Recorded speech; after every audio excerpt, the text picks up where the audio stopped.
Welcome to African Political Arena. Now, the president of South Africa, Cyril Ramaphosa, has been humiliated. His mic was actually switched off while he was speaking at UN in the US. He was speaking about the the fight that is between the Israel and Gaza, that is Palestine's. And he spoke so much. I actually do not support his mic being switched off because I still feel as an African, he should. I do not support humiliation of any African. That is me. He should have been allowed to make his speech. Then we move on. He was not to speak for the whole day. So I think, and since there was nobody whose mic was actually switched off, I still don't know why his mic was actually switched off. But then again, I also don't support some of the things he actually spoke about concerning Israel. He said that Israel is actually committing genocide on Palestinians. That is very heavy. He used very harsh words, honestly, and if you want to assist two groups of people who are fighting, the best way you can do that is by being neutral. Now, for him, he was not neutral. It was clear he was going on and on and on and on, just using very heavy words or harsh words on Israel, honestly. Excuse me.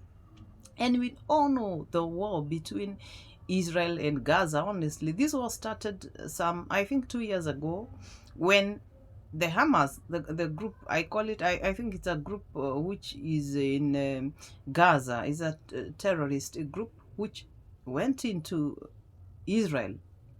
They they kidnapped their people, killed some, and up to date, they're still having hostages. There are people who've not returned back to Israel. So, of course, Israel had to protect and defend its people.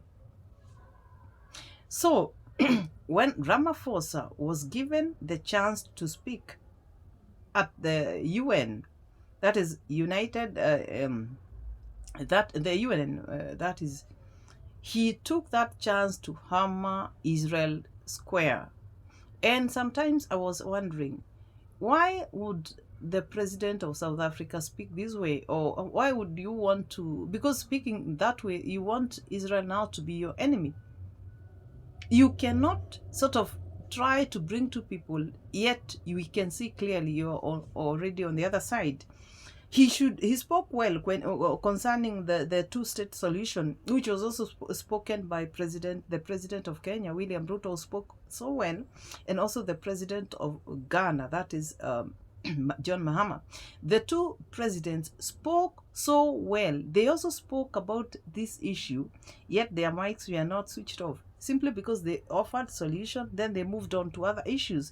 But for President Ramaphosa, he got stuck into this issue. He spoke passionately, and at some point I was like, unless you have something else against Israel, is this the only thing you're speaking about, or you have other issues we don't also know of? This was so deep, honestly, if you ask me. He went on and on. And the president of South Africa, the president of that is of Ghana, that is John Mahama, spoke about equality among all the UN members. He said that at least one permanent seat on the Security Council should be given to an African. That is what he said. He also spoke about the two concerning this issue of Israel and Palestine. He also spoke about the solution, that was two-state solution.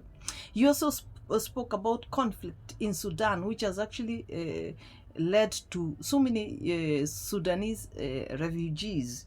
You get? So for him, he spoke about it, then he went to other issues. The same case applied to the president of Kenya, William Ruto. He spoke about it, he gave his solution, then he moved on. But the push by the president of South Africa.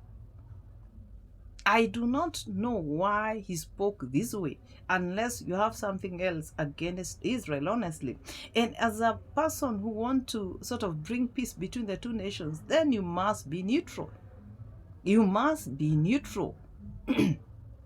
At the same time, there are so many people from South Africa who are raising so many issues concerning the leadership of one Ramaphosa.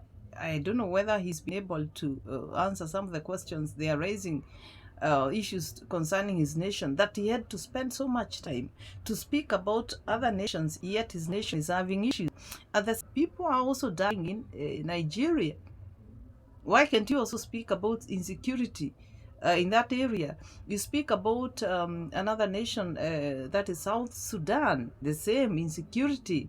We speak about DRC. Why can't you also push for the peace in those nations in Africa? Because you cannot speak about America without having any. You are an African. You first solve the issues in Africa before you speak about other continent. That is what I'm saying.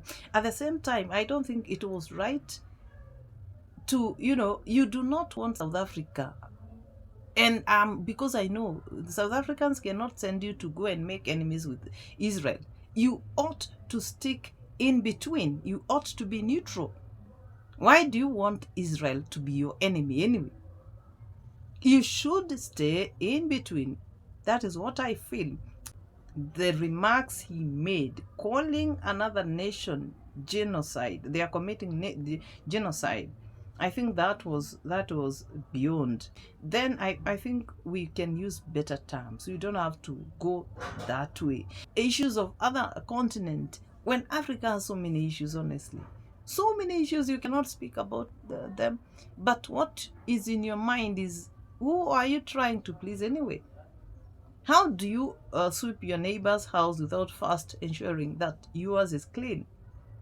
Anyway, let me know what you think on the comment section. And again, subscribe to my YouTube channel and also like my video. Thanks a lot.